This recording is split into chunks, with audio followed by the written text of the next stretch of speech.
საქართველოს პარტნიორობა ჩრდილო-ატლანტიკურ ალიანსთან მისი გაღრმავების გზები და შავი ზღვის რეგიონის უსაფრთხოება საუბრის მთავარი თემები იქნება მომავალ კვირას თბილისში.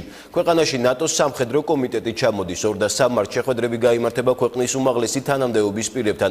ალიანსის სამხედრო საბჭო საქართველოს მეორედ ესტუმრება, როგორია ნატოს უმაღლესი და მუდმივ მოქმედი ორგანოს გეგმები და მოლოდინი. საბჭოს ხელმძღვანელთან გენერალ პიტერ პაველთან ექსკლუზიური ინტერვიუ ქეთი ქარდავამ ჩაწერა. საქართველოს ნატოსთვის ღირებული და ფასეული პარტნიორია. ნატოს წევრ სახელმწიფოებს შეუძლიათ ნებისმიერ ნატოს სამშვიდობო ოპერაციაში დაეყრდნონ ქართველ სამხედროებს და მათი იმედი ჰქონდეთ. ჩვენი რესპონდენტი აცხადებს, რომ აქტიურად თანამშრომლობს ორგანიზაცია საქართველოს თავდაცვის სამინისტროსთან, როგორც პოლიტიკური, ასევე სამხედრო მიმართულებით. საქართველოს აქვს შესანიშნავი და თვალში საცემი პროგრესი. თუმცა ჩვენი რესპონდენტი ამბობს, რომ ერთია სამხედრო თავსებადობა ალიანსთან და მეორე წევრობისთვის საჭირო პოლიტიკური კონსენსუსი, რომელიც ყველამ ვიცით, რომ ჩვენი ქვეყნის შესახებ ჯერჯერობით ალიანსში არ არის. მოусმინოთ სამხედრო კომიტეტის ხელმძღვანელს გენერალი პეტრ პაველი ჩვენ სტრატეგიული მოთმინებისკენ მოგვიწოდებს. ნატოს სამხედრო კომიტეტის თბილისში ვიზიტის დროს ერთ-ერთი მთავარი თემა შავი ზღვის რეგიონის უსაფრთხოების უზრუნველყოფა და საქართველოს აქტიური ჩართულობა იქნება. გენერალი პეტრ პაველი ადასტურებს, რომ ქართული მხარე კონსულტაციებში უკვე მონაწილეობს. ნატოსთვის შავი ზღვის რეგიონის სახელმწიფოების სტაბილურობა და რუსეთისგან მომავალი საფრთხეებისგან დაცვა პრიორიტეტია. ყირიმის ანექსიის შემდეგ ნატო ხმელეთზე, ზღვაში და ჰაერში წარმომადგენლობას აძლიერებს და საქართველოს ნატოს წევრ ქვეყნებთან ერთად ერთ-ერთ ძირითად მოკავშირედ ასახელებს. გენერალს ვეკითხებით, თუ რა როლი ექნება ჩვენს ქვეყანას. იმისათვის, რომ კონდეს უსაფრთხოების შესახებ უკეთესი წარმოდგენა, ჩვენ გვჭირდება ადგილობრივი ექსპერტები. საქართველოს როგორც შავი ზღვის ქვეყანა არის ფასეული წყარო ცოდნის და ინფორმაციის, ამიტომ არის ფასეული კონტრიბუტორი ნატოსთვის საერთო სურათის შესაფასებლად. ჩვენ უკვე ვმუშაობთ საქართველოსთან შავი ზღვის უსაფრთხოებაზე.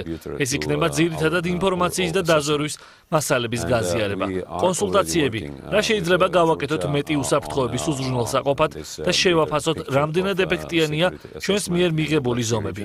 ვერ გამოვტოვებთ რუსეთსაც. რუსეთი არა მარტო მეორე მხარე, არამედ შავ ზღვაზე უსაფრთხოების ნაწილია. გსურს დიალოგი რუსეთთან, რასაც ჩვენ ვაკეთებთ არ ემსახურება სიტუაციის ესკალაციას, არამედ დეესკალაციას ისახავს მიზნად. მაგრამ მათ უკვე გასულ კვირას გააკეთეს განცხადებები, რომ რუსეთი ნატოს მიერ ნებისმიერი ზომის მიღების წინააღმდეგია. ბუნებრივია, სხვა მოლოდინი არ გვქონდა.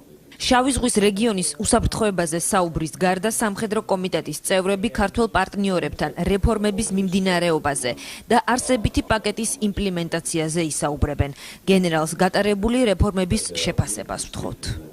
საკმაოდ ხშირად რეფორმების გატარების მოთხოვნას ხალხი აღიქვამს როგორც ქვეყანაზე განხორციელებულ გარკვეული სახის ზეწოლას. თავდაცვისა და უსაფრთხოების სექტორში რეფორმები არ ემსახურება მხოლოდ ერთ მიზანს, რომ წევრობისთვის საჭირო კრიტერიუმები დაკმაყოფილდეს. რეფორმები პირველ რიგში საქართველოს დაეხმარება სტაბილურობისა და უსაფრთხოების გაზრდაში, ეკონომიკურ კეთილდღეობაშიც კი. ამავე დროს ეს ემსახურება უსაფრთხოებას უფრო ფართო კონტექსტში. ეს არის მიზეზი, რის გამოც ასეთი ძლიერი მხარდაჭერაა ჩვენგან. ამ დროისათვის საქართველოს მიმართ დახმარება ეფუძნება ეგრეთ წოდებულ ნატო-საქართველოს არსებით პაკეტს. გვაქვს ძირითადი 15 პროექტი, გვაქვს 42 ექსპერტი, ნატოს 26 წევრი და პარტნიორი ქვეყნებიდან. ყველა ამ პროექტის მიზანია საქართველოს თავდაცვითი შესაძლებლობების გაზრდა, თავდაცვის და უსაფრთხოების ინსტიტუტების გაძლიერება, ასევე მმართველობის გაუმჯობესება.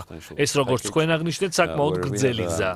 საკმაოდ ბუნებრივია, რომ მოსახლეობა სურს შედეგები მალე ნახოს. მოვიყვან მაგალითად ჩემი ქვეყნის მაგალითსაც. როდესაც ვემზადებოდით ნატოს წევრობისთვის, მეორეს მხრივ პროცესი ბუნებრივად გრძელია. არსებითი რეფორმების გატარება მოითხოვს არა მარტო რესურსებს, არამედ მოითხოვს დროს და შეუპოვრობას. ეს ყველაფერი აქვს საქართველოს. საქართველოს ძალიან დიდ ყურადღებას ანიჭებს რეფორმებს. მიაღწიეთ მნიშვნელოვან პროგრესს ბევრ სფეროში. შეიძლება ხალხს ჰქონდეს განსხვავებული მოსაზრებები და ფიქრობდეს, რომ პროცესები ნელა მიდის და სურთ უფრო სწრაფად, მაგრამ ზოგადად პროგრესი არის შესანიშნავი. მაგალითად, სამხედრო შესაძლებლობები, აღჭურვილობა, მიდგომა. პროგრესი საკმაოდ კარგად მიდის და ვიმედოვნებთ, რომ გაფართოებული თანამშრომლობა რის საშუალებასაც არსებითი პაკეტი რიგი ინიციატივები და ერთობლივი წვრთნის და შეფასების ცენტრი გვაძლევს, შევძლებთ საქართველოს უფრო დავაახლოოთ ნატოს წევრობასთან. სამხედრო კუთხით ვიცით რომ ეს არის თქვენი ნაწილი. სამხედრო კომიტეტში პოლიტიკურ გადაწყვეტილებებს არ იღებენ. სამხედრო თვალსაზრისით არის თუ არა დღეს საქართველოს მზად ნატოს წევრობისთვის. რაც რეფორმებზე ვისაუბრე, ეხება ასევე სამხედრო ნაწილსაც. სამხედრო რეფორმების კუთხით არის მნიშვნელოვანი პროგრესი, მაგრამ არის სივრცე გასაუმჯობესებლად. ჩვენ წარმატებულად თანამშრომლობთ ოპერაციებში. გვაქვს უმნიშვნელოვანესი პროგრესი თავსებადობის კუთხით, მაგრამ უნდა ვიცოდეთ, რომ ეს ექსკლუზიურად მხოლოდ სამხედრო თავსებადობას არ გულისხმობს. ნატოს წევრობა ძირითადად პოლიტიკური პროცესია. ნატო მუშაობს ერთსულოვნების პრინციპით. პროცესზე 28 და მალე 29 წევრი თანხმდება. სამხედრო მიმართულებით პროგრესის მიუხედავად პროგრესს პოლიტიკურ დონეზეც უნდა მივახციოთ. საქართველოს აქვს მნიშვნელოვანი პროგრესი, მაგრამ უნდა გავაგრძელოთ მუშაობა როგორც სამხედრო, ასევე პოლიტიკურ დონეზე კონსენსუსის მისაღწევად. არ ვაკეთებთ შეფასებას სამხედრო კუთხით. საქართველო არის თუ არა 80%-ით მზად წევრობისთვის, მაგრამ შეგვიძლია გავაკეთოთ შეფასება, რომ საქართველო სამხედრო კუთხით არის ძალიან ახლოს და ძალიან ცოტაა კიდევ გასაკეთებელი. რა იქნება თქვენი მთავარი გზავნილი ქართველი ხალხისთვის? უმრავლესობას სურს, რაც შეიძლება სწრაფად გახდეს ამ ორგანიზაციის სრულუფლებიანი წევრი საქართველო. როდესაც ვაშუგებთ ნატოსთან თანამშრომლობას, დიახ, ვამბობთ, რომ ვართ ახლოს ალიანსთან, მაგრამ ნატოს ღია კარი არ არის ღია ჯერ საქართველოსთვის. წევრობა არის საბოლოო მიზანი და ეს არის სტრატეგიული მისწრაფება. მე სრულად მესმის, მაგრამ მე ამავე დროს, რასაც ყურადღება უნდა მივაქციოთ, ეს არის პარტნიორობის მნიშვნელობა და ფასეულობა. ნატო ამჟამად 40 პარტნიორთან მუშაობს. ყველას არ სურს ნატოს წევრობა, მაგრამ სურთ ახლო პარტნიორობა. არ უნდა დაგვავიწყდეს პოლიტიკური მხარდაჭერა, რაც ძლიერი პარტნიორობის უკან დგას. ეს პოლიტიკური მხარდაჭერა კარგად ჩანს ყველა შეხვედრაზე. როდესაც ნატოს ოფიციალური პირები ხას უსვამენ საქართველოს და ალიანსს შორის ძლიერ თანამშრომლობას, ალიანსსა და უკრაინას შორის ურთიერთობას. ეს გზავნილია პოტენციური ოპონენტებისთვისაც. მე მესმის ქართველი ხალხის მისწრაფების, რომ სურთ საქართველო გახდეს ნატოს წევრი, რაც შეიძლება სწრაფად, მაგრამ მე მოუწოდებდი სტრატეგიული მოთმინებისკენ. ჩვენ მივდივართ სწორი მიმართულებით. რა არის ის მაქსიმუმი, რასაც წელს 2017-ში საქართველოს შეუძლია მიაღწიოს? მე ვერ ვიტყვი პოლიტიკური კუთხით, რაც შეეხება სამხედრო რეფორმებს. ჩვენ შეგვიძლია გავაღრმავოთ საქართველოს შეიარაღებულ ძალებთან თავსებადობა. გავაგრძელებთ წვრთნებს, წლის ბოლოსთვის გვექნება დამატებითი პროგრესი. მე ვერ გავაკეთებ პროგნოზს თუ რა იქნება შემდეგი. სამხედრო თვალსაზრისით არ არის შუალედური ნაბიჯები წევრობისთვის. როგორც იცით, წევრობის სამოქმედო გეგმა არის პოლიტიკური გადაწყვეტილება. პოლიტიკური სტატუსის გამოხატვა და სამხედროები მხოლოდ მხარდამჭერ როლს შეასრულებენ. ნებისმიერი მსჯელობისას ჩვენ მხარს დაგიჭერთ.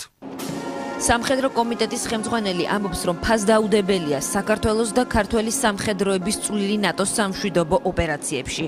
მათ არაერთხელ მიიღეს ნატოდან მაღალი შეფასება. კომიტეტის წევრები თბილისში ყოფნისას პატივს მიაგებენ იმ 31 ქართველი ჯარისკაცის ხსოვნას, ვინც როგორც ჩვენი რესპონდენტი ამბობს, საერთო უსაფრთხოებისთვის ბრძოლას შეეწირა. ნატოს სამხედრო კომიტეტი შეხვედრებს გამართავს პრემიერ-მინისტრთან, პრეზიდენტთან, თავდაცვის სამინისტროში. გენერალი თბილისში ვიზიტის დროს პრესასთან იტყვის, რომ საქართველოს უნდა გამოიყენოს ყველა არსებული მექანიზმი ორგანიზაციასთან დასაახლოებლად და პოლიტიკური გადაწყვეტილების მიღების დრო აუცილებლად დადგება, რაც ჩვენი ქვეყნის ამ ორგანიზაციაში მიპატიჟებას ნიშნავს. ეს იყო კეთი ქარდავა ბრიუსელიდან.